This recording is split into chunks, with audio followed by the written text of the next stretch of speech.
বেয়ান, আপনি আসুন আমার সঙ্গে, বসবেন, আসুন। আমাকে আপনি বলতে হবে না দিদি। হ্যাঁ ভাই, তোমার মুখটা দেখেই মনে হয়েছে তুমি আমার ইন্দিরার থেকেও বয়সে ছোট হবে।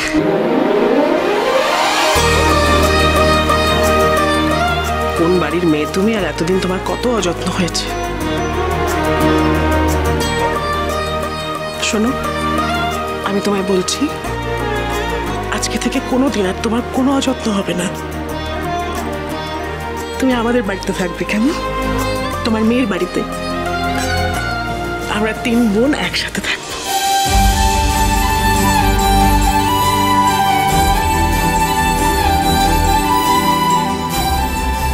মা, তোমার লাবণ্য, তোমার বিজনেস সবকিছু যত্ন করে রাখা আছে।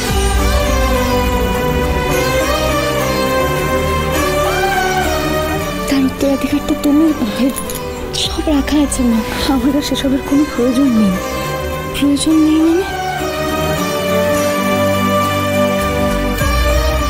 এতদিন তো চলছে সেসব ছাড়াই, তাহলে এখন আবার এসবের মধ্যে? না না, তুমি বরং সামলাও। কিন্তু মা, আমি... হ্যাঁ তুমি ধরে নাও না, আমি তোমাকে আমার উত্তরাধিকার দিলাম।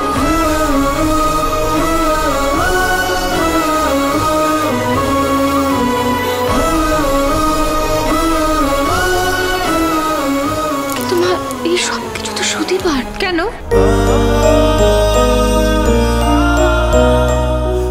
কেন মানে?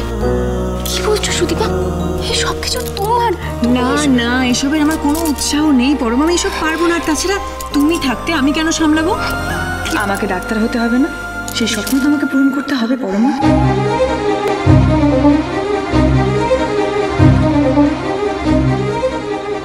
মা, তুমি জানো পরমা এই কাজগুলো কি সুন্দর পারে, ও সব কিছু কি সুন্দর করে সাজায়। আর তাছাড়া ওর ফ্যাশন ডিজাইনিং আর ইন্টেরিয়ার ডিজাইনিং এর ডিগ্রিও আছে।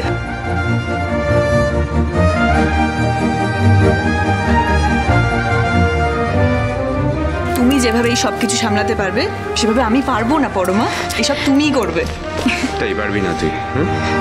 তুই কি বলতো, এতদিন বাদে মাকে পেলি কাছে, মায়ের যত্ন আপনি কর। এখন পরমা সিবি নিয়ে পড়লে হবে? এই ভালো কথা। আদিত্য কোথায় রে?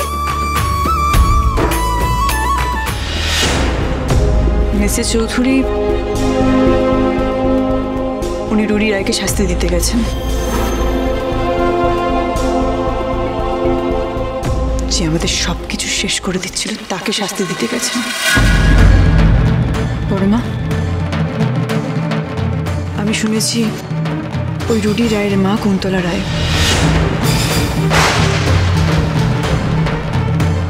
যাকে আপনি বিশ্বাস করে এই বাড়িতে নিয়ে এসেছিলেন, যিনি গুরুদেবের শিষ্যা বলে এসেছিলেন এই বাড়িতে, যাকে আমরা সবাই বিশ্বাস করেছিলাম। কি কি বলছো তুমি সুদীপা?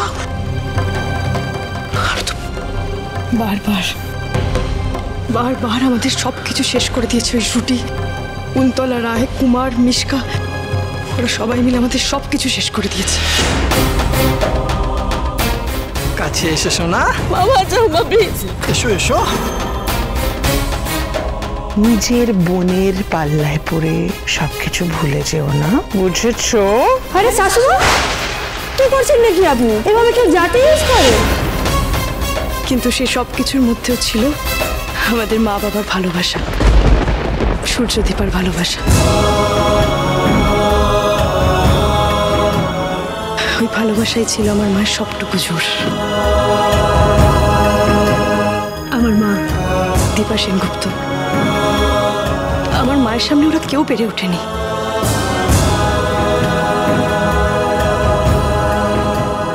বুক দিয়ে আগলে রেখেছিল আমার মা সবকিছু।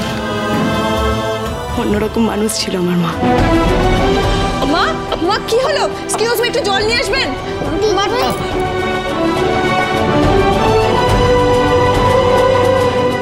কিন্তু শেষ রক্ষা হলো না। প্রকৃতি আমাদের সব কেড়ে নিল।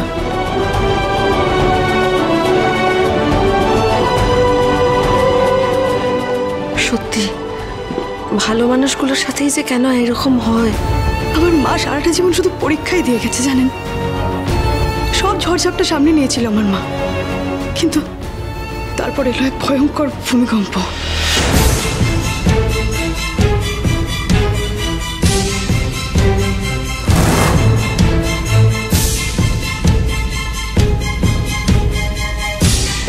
সবকিছু ধ্বংস হয়ে গেল আমার চোখের সামনে।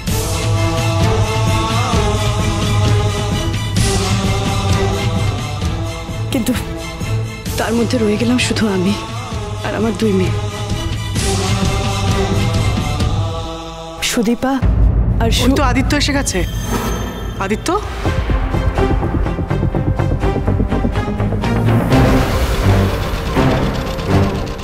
হ্যাঁ রে আদিত্য, যে কাজে গেছিলিস মিটলো কাজটা?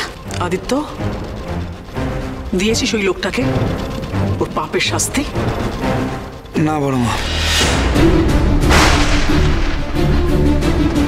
আমি ওনাকে শাস্তি দিতে পারলাম না। তার মানে আবার পালিয়ে গেল?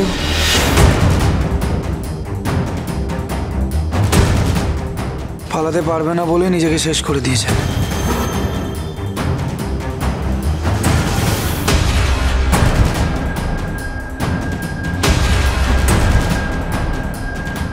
আর শেষ সময় নাকি আবার বলে গেছে যে ওনাদের পরিবার নিশ্চিহ্ন হয়ে গেল আর লাবণ্য, দীপা, সূর্য সেনগুপ্তর পরিবার রয়ে গেল। উনি নাকি হেরে গেলেন। আমি রুডির কাছে কৃতজ্ঞ।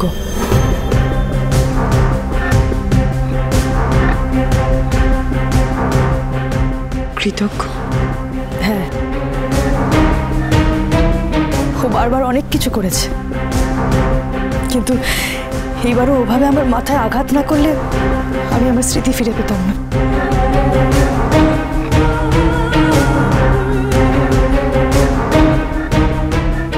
আমি আমার মেয়ের মুখটাও দেখতে পেতাম না।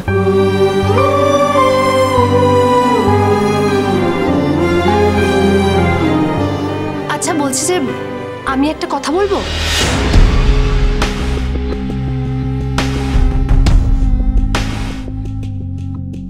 একটা টি ব্রেক নিলে কেমন হয়? না, অনেক তো কাজ বাকি, তারপর বাকি কাজটা না হয় হবে, কি বলো? এতক্ষণে সঞ্চারী একটা কাজের কথা বলেছে। সত্যি মানুষটা কখন থেকে এসেছে, আমরা দাঁড় করিয়ে কথাই বলে চলেছি। চলো তো চাটে নিয়ে এসেছে।